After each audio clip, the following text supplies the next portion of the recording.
Greetings. Welcome back or welcome to Morbid Mondays, your unhinged source for what the fuck moments throughout history, where we will take turns, or not today, normally we take turns, giving you a weekly tour of the gross and downright odd moments in history. Uh, I am your host, a weird little guy, Brian, and Katie, who is normally here today, will be off today because we had some scheduling conflicts, life, and all that good shit got in the way. But let's get into it. Today, well, let's start first, as promised, in our New Year's episode with our resolutions, which is our trigger warnings. So, this topic today will be on John C. Woods. He was an executioner during World War II. So, we will be discussing execution and death and some slight mentions of uh, the kind of crimes that were going around in France, but that's literally only one line when we will mention SA one time in this show and then be completely done with it. But we will be talking about a man who executed Nazis during the Nuremberg trials. So that's your everything that involves with that boxed executions, broken necks, and all that good stuff. Now, I guess, all right, let's get into it. World War II started in September 1939, ended in September 1945. General Jodl signs the unconditional surrender in Reims, France on May 7th, 1945. It's celebrated as May 8th as VE Day, that's Victory in Europe Day, as German Field Marshal Kettle signs the May 8th agreement. It's celebrated in May 9th in the Soviet Union. The World War II Museum of New Orleans talks about the deaths that were throughout this horrendous conflict, noting that, I mean, the U.S. lost almost 500,000 soldiers. The U.K. lost almost 400,000 soldiers. Really, almost 500,000 soldiers when you really look at it. Here's how they summarize it. Uh, Total deaths, right? Battle deaths, 15 million. Battle wounded, 25 million. Civilian deaths, 45 million. This is based on China having 20 million civilian deaths, but it may be as high as 50 million, and the total death total being 85 to 115 million. This is, I mean, catastrophic, right? My personal note on this is that it's possible that a lot of Pacific Islander people were not counted in this, so we really don't know. And I say that because you have bombing raids and shellings and stuff that are happening in the jungles of Indonesia. You've got, fighting over some of the water where like a ship goes down. You don't know how many people on it if there aren't any survivors. And if there isn't a complex governmental thing to be like, well, here's how many people are on that ship. China's in the middle of a civil war at this point between the communist Mao Zedong and the nationalist Chiang Kai-shek. And so there's confusion. And on top of all of this, in China, there's also a puppet emperor. The old emperor of China is now a puppet for the Japanese government. You also have more than one ethnicity in Japan, so we don't know in its imperialist push before World War II how many Pacific Islanders on the island expansion campaign that they had died. We don't know how many. We just don't know, right? There's a lot of flex that we don't know anything about. And so that's our kind of opener here. But with all of this death and destruction, like people are kind of out for blood, right? Like people want someone to be held accountable. There's a little bit of a different, World War II has two theaters. There's the Asian theater, which largely centers around Japan, and there's the European theater. And the European theater is largely considered to be the epicenter because of the Blitzkrieg in Poland.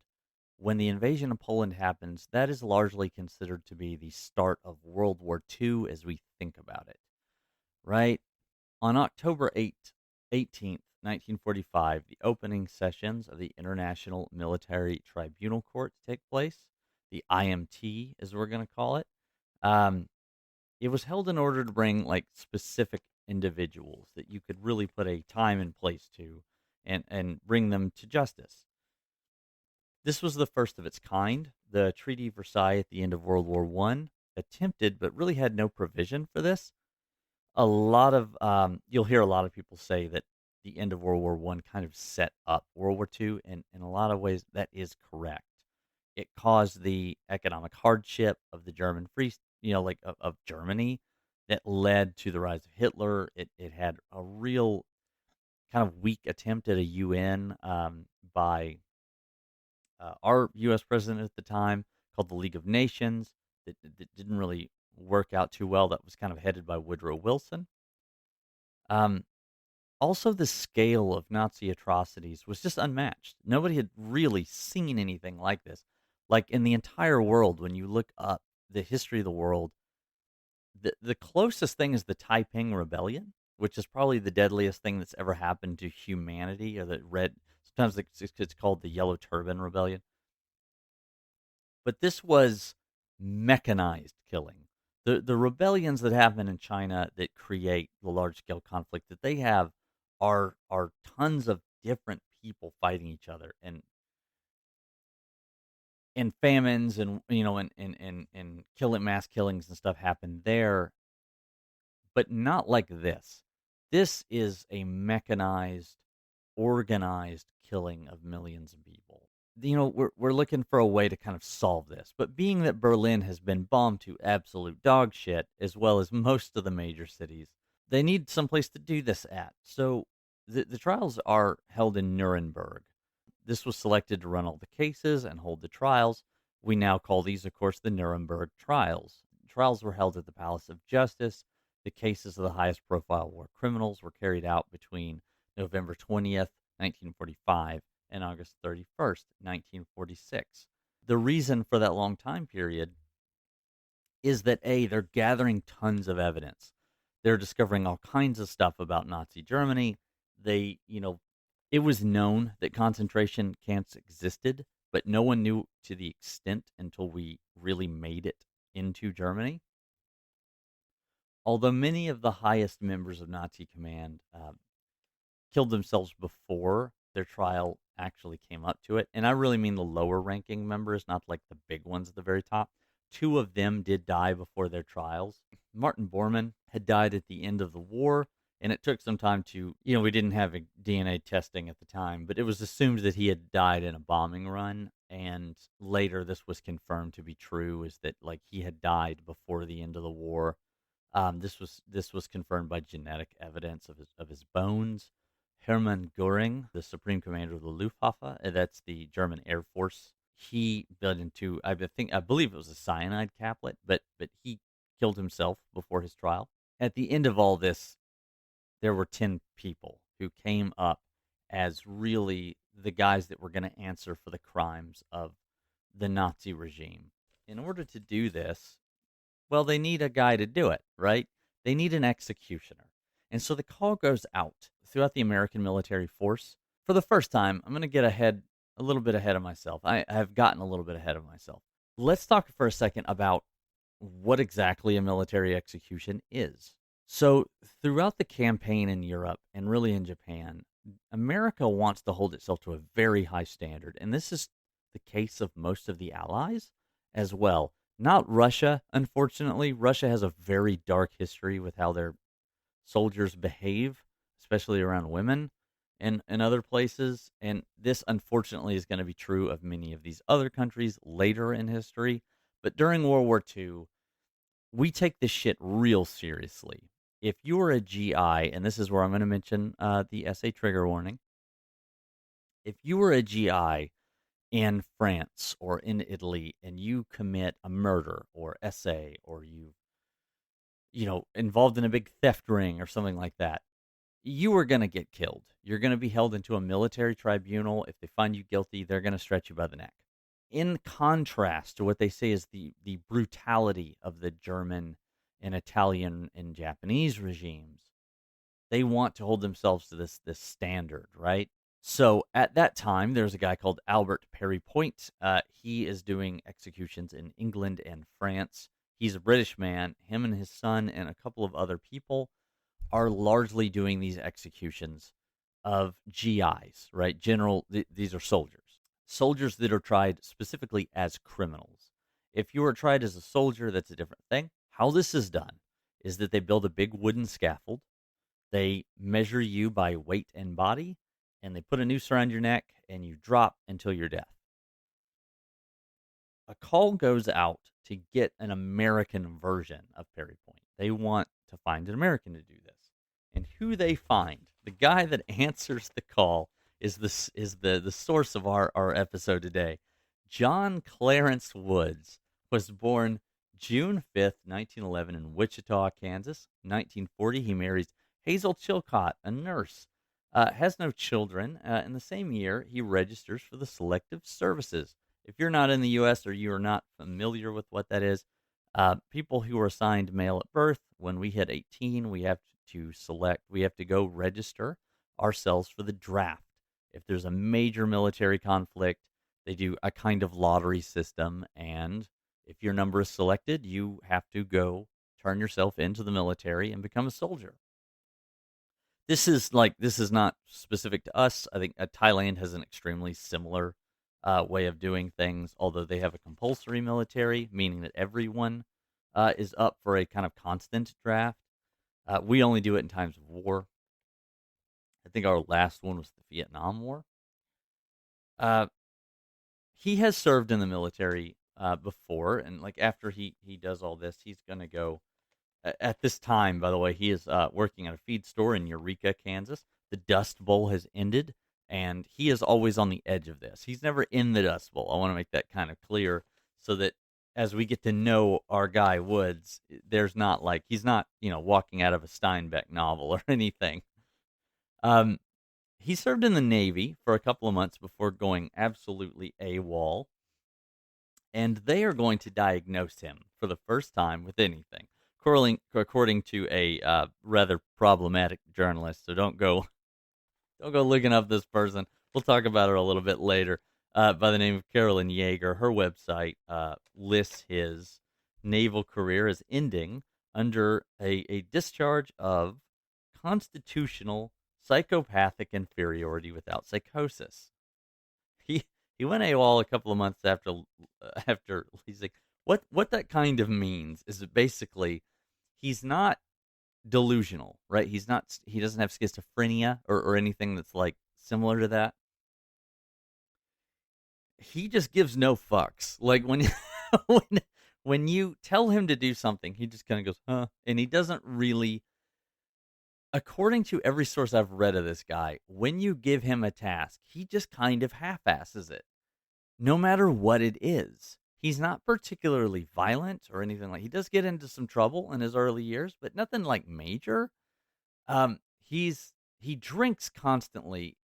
They note that he's just dirty all the time, and then when you give him a task, he just doesn't really do it right, no matter how simple it is. So, um, at some point, his parents leave. They may have abandoned him. There's a lot of different things in his early life, but he's living with his grandparents. He, when he answers the call to this draft, they kind of ignore his previous naval experience. They need people, right? It's the middle of the war. It's 1943. They need soldiers, right? We're in the thick of it in the European theater.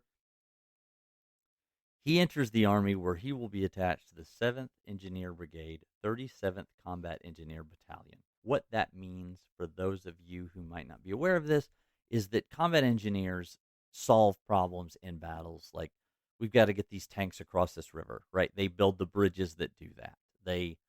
Um, they figure out how to forge stuff, how to repair things, they are building things, right? They're going out and putting up tank traps. They're reinforcing walls. They're doing all that stuff, right? They are the hands-on of a lot of the building. And there's a lot of them at this time period. Nowadays, we have like specialized things. There's not only engineering corps, but there's also like the Army Corps of Engineers specifically that does large-scale projects of this nature. In his time, when the call goes out for an executioner, and this call goes out like to all the Army, a lot of people answer, but Woods is going to claim that he has prior experience as an executioner. Now, he does have prior military experience in the Navy. He also has a lot of CCC service, which is the Civilian Conservation Corps. They largely build like parks and stuff. He says that he does two executions in Texas and in Oklahoma. Now, there's a little bit of a problem with this. And the main one is that in both Texas and Oklahoma, executions have already ended.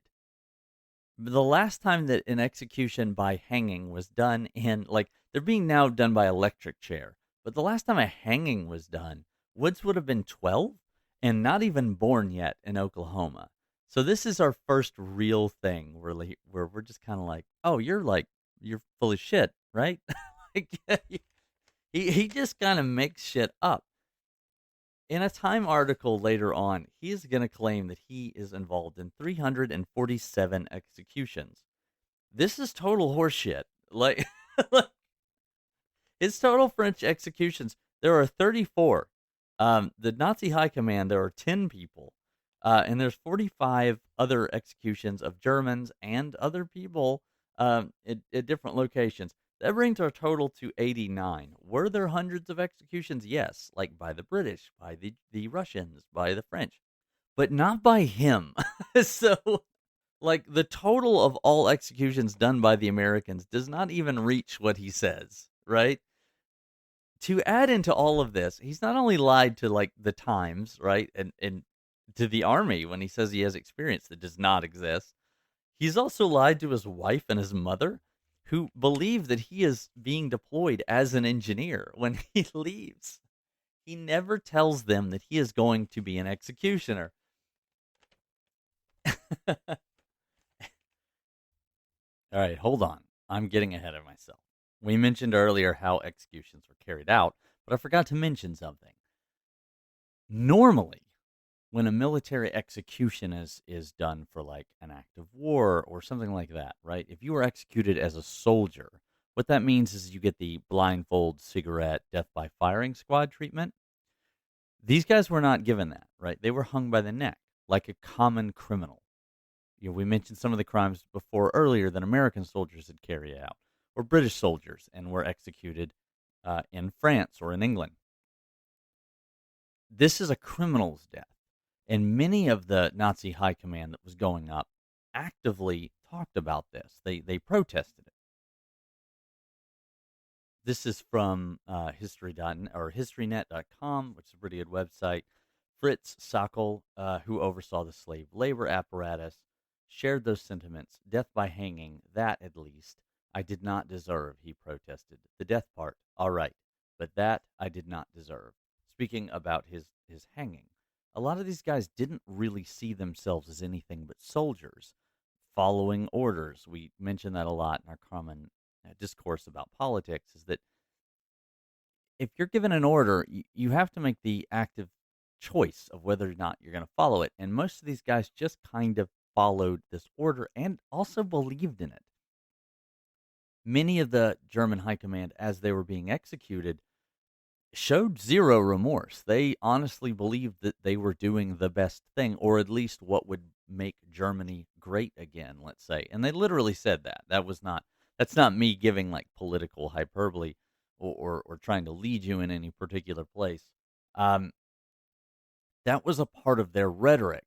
Some of their stuff is still around. A big Nazi propaganda magazine, which is called Der Stürmer, is now, like, it's not directly related, but the modern neo-Nazi website is called Stormfront, right? The Storm, Der Stürmer, right? So, like, you get that kind of rhetoric that still persists. This is not the case all the way across, but to add to this, perceived insults to the Nazi high command, Woods was like a slob, right? Like, one of his close workers was noted as saying, "There's nothing accidental about the way he looks. He's a slob. Like, he was completely unkempt. He was an alcoholic." There's one account that I read where he was called in for a briefing, and he stood in front of a star general with his shirt untucked and stains all over him. But the thing is that, like, no one wants this job. it's actually very difficult to be an executioner. As much as all of us like love to say like I'll shoot a Nazi or whatever, execution is different. You have to march this guy up a scaffold platform and then like look him in the eye and put this bag over his head. It's really involved. If you're a religious person, it comes with a kind of weight of, like, hey, are you committing murder? And Woods seemingly just did not give a shit. Like, it's just how he was. He didn't care about anything. It wasn't that he just didn't care about Nazis. He didn't care about anything. Like he didn't brush his teeth in the morning. Like he was just this guy. Every job he ever took was like this. To make things even funnier, the person that provided the rope that would like cut the rope and lay it out and did a lot of the woodworking and stuff was a young Jewish man, and that is so funny to me that like this part of the scaffolding and the materials that you are being executed with as a member of the Nazi high command or high command of the Third Reich is by the very people you just killed 6 million of. And some of them did note this, like in their execution. One of the one of the guys yelled Purimfest 1946, and that like he was referencing a part of the Old Testament where a lot of Jewish people were in the Persian Empire, and there was a plot in the Old Testament to like kill all of them, and so Purim celebrates the foiling of that plan, right? Essentially, what the guy was alluding to was like, "Oh, well, you foiled our grand designs to kill all of you," and then so it's a really weird moment because you're like, "Yeah, yeah, yeah, we're not gonna let you kill like 12 million people just because you want to, like, or you have some crackpot conspiracy theories." That guy in specific that referenced Purim Fest, right? Or said that before he went up. Also screamed Heil Hitler and all kinds of stuff. That he was this was his name was Stryker. He was like one of the guys that it was just a real they were all terrible people, right? All of these guys were really something else. Um his death in particular is of note because, and this is where, like I referenced earlier, that Woods was maybe a fuck up, but we don't know. Maybe he did it on purpose. But here's what's really going down, right? Stryker gets to the top, and one of his lieutenants is later going to say, a guy by the name of Stanley Tillis, um, is later going to mention that Woods pulls the noose off center. Now, why that matters is that if you're an executioner, you would definitely know this. If the noose is centered, it means that you fall straight down. It has a taut snap. If it's off centered, you might swing to the side, which means that your neck won't maybe snap and that you'll strangle to death. Uh, when he pulls this lever for Stryker, the last thing he says is like, Adele, my dear wife, and then he pulls the trap door. He falls down. At the bottom of this platform is a big curtain so that people don't like see the body. That's one like of the only things that they really do to have some manner of civility. Um, there's a panel of people that are watching all of these executions, and it's pretty rough on them. After the first two, one of the generals calls for a smoke break, and everybody gets up and leaves the room. I mean, like, it's clearly emotionally trying to watch 10 guys get marched to platforms and killed. Stryker does not die immediately. Everybody can hear him groaning from behind this curtain. And then Woods goes back down the platform. You hear a kind of struggle, and then the sound stops. So, according to Tillis, he thinks this was done on purpose. I can't say that I necessarily feel bad about this because, like, Stryker, Stryker's not a good guy, right? Stryker is not only absolutely like a monster, but also completely. Um, we talked about Sturmer earlier. He's the guy that edits this paper, and so he was like one of the guys that really riled Nazism in its early days when it really wasn't that popular. His hands are covered in blood, right?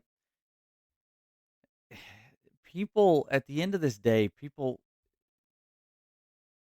note that I'm going to quote here from the same guy that we mentioned earlier, Tillis.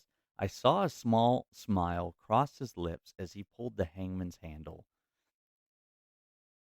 That's his allegation. I don't know if, again, I don't really know if I believe it or not, because in every other thing of his life, he's just kind of, he just kind of doesn't give a shit.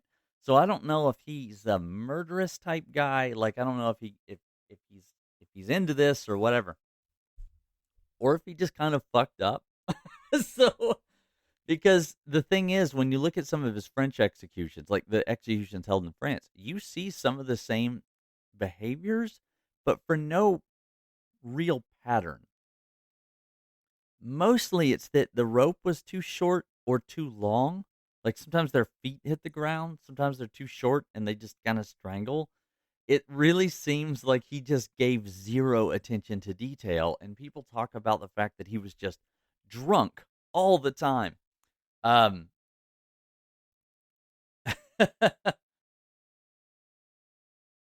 Woods himself calculated that the total time from the first to 10th hanging was 103 minutes. He said that's quick work, the hangman declared. And in these time articles, when they talk to him, it's really crazy because he says it with such like abject pride. Like he's super proud of what he did.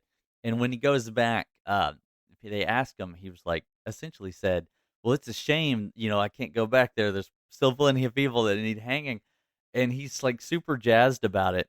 I mentioned his wife earlier.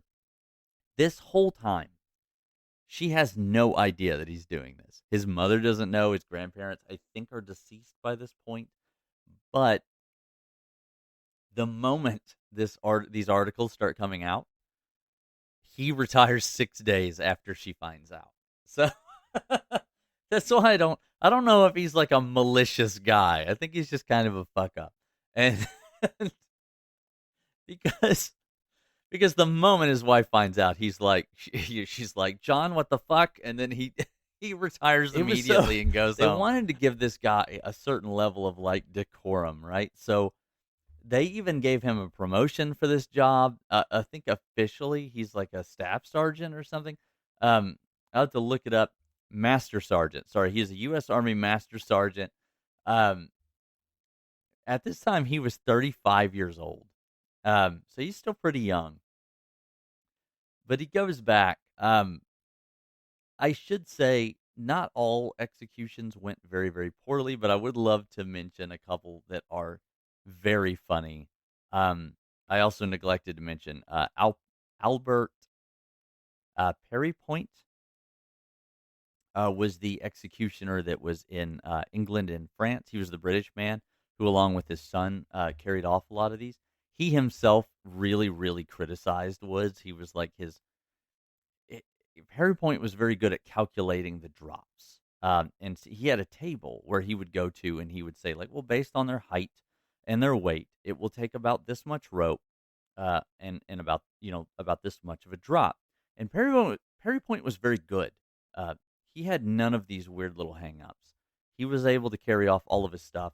Executions are usually damn near instantaneous. Like you go up, there's a bit of ceremony, but once they pull that lever, you're dead on the drop. Everything else is them confirming your death and then carrying you off. Some of Wood's executions last like 15 minutes. I mean, like really crazy stuff. And so it seems to me that he was just kind of not very good at his job. But again, he did lie at the beginning. Um, I, to give some contrast to that, some of the ones that there was one, I think it was Kettle. There was one guy that converted to Roman Catholicism right before he was officially executed. He goes up, uh, apologizes for everything. He's like the only one. He goes up, asks for forgiveness. His execution was very fast. And so that leads you to wonder, well, was Woods kind of doing this in order to get a bit of a laugh out of it, like, or to punish more thoroughly? it's one of those things that you have a kind of weird feeling about because on on one end, right, none of these guys are great. They absolutely have this coming to them. You know what I mean? Like they are some of the worst murderers that have ever lived. I mean, like when we think about our common culture, right? We think of like, oh, Charles Manson or the Boston Strangler or the River whatever, like or the Night Stalker or whoever, right? Whatever big killer you can think of. Probably you can count all their deaths on your fingers, right? There's probably less than 10 of them. Some of the most successful serial killers of all time have less than 50 kills. These guys are responsible for a mechanized, statewide, country empire wide genocide that kills 6 million Jewish people, countless German people. Like, I have no idea how many, like, non Jewish Germans died from the same mechanism. By the end of the war, like 20 to 22 million Russians in total. Like, I mean, there's just a massive amount. And this kind of killing can really only be done with math, right? With logistics, with planning, with the with a statewide mechanism. You cannot do this as a singular individual. You need a state, and you need a heavily authoritarian state that others. And one of the things about fascism is that it always seeks to define itself not by its defense or its culture, right? That's nationalism. Nationalists define themselves as what makes them worth something is who they are in their country. A fascist defines themselves by their enemies, right? Or who they choose to make enemies, who they're the other in their society. They find someone and they define themselves by villainizing someone else. So I don't want to like I don't want to give these guys any freaking roses, right? Like they're not good. John C. Woods is one of these guys that's super interesting in our Morbid Mondays history stuff because it's just kind of weird. like he, he's he's when you read anything about him, he's such a liar. He lies constantly. He drops out of school at an early age. Uh, he goes AWOL a couple of months after being in the Navy. He like everything he commits to, he just kind of like screws around, doesn't do very good, and then eventually just kind of leaves. And so so he gets drafted into the army, and then they're like, "Hey, we're searching for an executioner," because it goes out as a kind of like help wanted thing throughout the army because no one there's a lot of people who will say in your personal life you've probably met quite a few people that are like, oh, of course I would do that, I'd kill a Nazi or whatever. Fighting Nazis is quite a bit different than being an executioner. Woods volunteers immediately. He doesn't, and it should be said that he doesn't volunteer to execute Nazis. He volunteers just to be an executioner. Like, he presumes at the start of this that he's going to be killing other U.S. soldiers, not not the German high command, right? Because that's what he starts doing. He goes and he works as the American counterpart to Perry Point, and there's not just him. There's a couple of others, but he does most of the big ones. He will write, like in his own words, in some of these Time articles and some of the other newspapers that he interviews with, that he sees himself as the long line of executioners stretching all the way back to Renaissance Germany, which is funny because there is actually a published book of a guy called Jan Schmidt.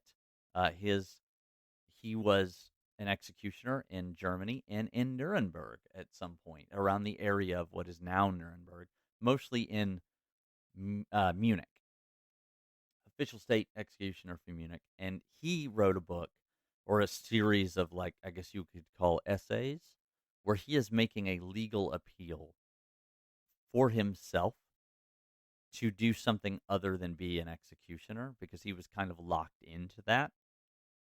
He wants people to see him as honorable, right? So that's largely what he's doing. Uh, John C. Woods, I don't ever think even considered any of that. Like one of the funniest parts of his execution is that there's one execution where he pulls the handle and the guy hits the boards on the way down. So they're fixing these. They've got three of these platforms. They've got two that are kind of interchangeable, and then one is like in reserve. A lot of an executioner's work is measured to the individual who's being executed. So when he goes up and he makes this platform for this person, there is a lot of thought that he intentionally makes this too small so that they whack their head on the way down. This does not stop their neck from snapping. It is kind of funny. Like, and because it's just so it's very him. Like there's one instance where a guy drops off and he hits his nose on the way down, which of course like probably tears part of it because it's your full body weight dropping straight onto this little hole. But he's a weird comical person that I just don't really know how to feel about. Let me let, let because again, one of the guys that he kills is literally, I mean, one of the guys that is in the prison cells before the execution is literally Hermann Goering. Like it would have been Hitler, but he killed himself, right? Like it would have been several other people, but they didn't quite make it. They died in a bombing raid or they bit a cyanide caplet. The 10 that make it up there are like propaganda ministers, logistics to the concentration camps, um, SS ministers. We talked about all the guys that died before. The Nazis were so freaking weird about how they defined themselves that a couple of the people that they killed, they killed or at least arrested and put into like slave labor camps because they like listened to jazz music. There was a school that had anti-Nazi student movement that was called the Rose, the White Rose. One of their leaders was a very famous young woman by the name of Sophie Scholl. Many of these people were killed. Like they really were the worst. One more final note about John C. Woods is how he died. Of all things, and this really points out to just the level that this guy was not really paying attention. He dies changing a light bulb. His standing, his foreman, he goes back to the States and he's in a construction job and he goes back and he's given the task of changing a light bulb. It's in like a tank standing water. So he goes in here and he stands in the water and fixes a light bulb and electrocutes himself. And this is, and that's my I don't know. That's my final thoughts on John C. Woods. Of just like if you could pick a perfect death for a guy that's just kind of never really fully there, that's pretty much it. I mean, like after all the Nuremberg trials and all this and the copious amounts of newspaper articles that I read where they either sell him as a hero or I don't know, some kind of just weirdo or whatever. I read how he died and I was just like, yeah, that tracks. But so that's our episode for today. Katie will be back on our next one. I'll think of something to talk about. And you guys have a great day. Measure your ropes correctly and let us know in the comments how you feel about this. If you've heard about this before, or I don't know, maybe something you would like us to talk about.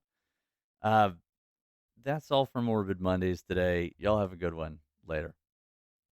Hey, this is Brian from Morbid Mondays. If you like the show, please consider stopping by at our Ko-fi account. That's ko-fi/Morbid Mondays. It's $1 a month, and or just any one-time tip.